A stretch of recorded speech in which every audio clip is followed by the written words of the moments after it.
of lack of first principles thinking. And there, my favorite paradigm that is introduced by blockchain-based solutions, and we'll talk about capital formation in the legacy systems first. So the standard model of capital formation in the legacy TradFi system is that of a corporation. So a corporation has a lot of participants. So we have operators, we got employees, we got clients and suppliers, and a whole lot of other entities, all of which have different interests. So the interests are not necessarily aligned, and my typical example for that I'm going to hammer on later is that example of Google.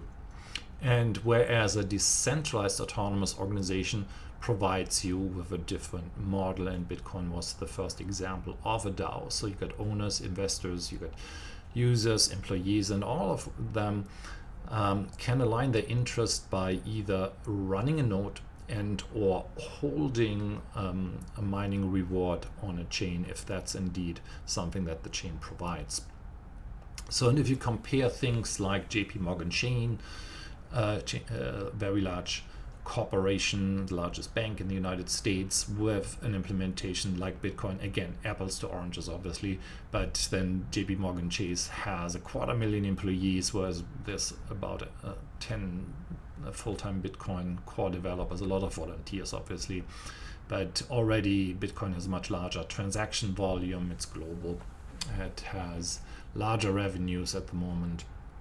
And it's growing increasingly. The market cap here is wrong, but it's right now, I think it was 700 something.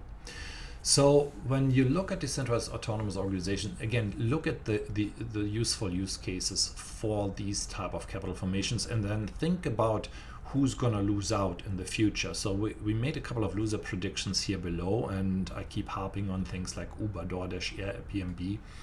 So Uber didn't displace some of the dispatchers, they displaced all the dispatchers. And in a way, I look at every bank employee as a dispatcher of money. So Bitcoin can readily displace all dispatchers of money. But then also, more importantly, if you look at Uber as being extractive, there's already co-ops in Canada where there is a decentralizing entity that's providing ride-sharing services that is not as extractive as Uber in its current implementation, where they charge the riders anywhere between 20 to, I think, up to 35% of the fare that they actually should be getting the majority of for their own compensation. So the larger point there being is a lot of these quote-unquote Web 2 companies are actually the ones that are in danger of being disrupted by a different type of capital formation in form of decentralized autonomous organizations,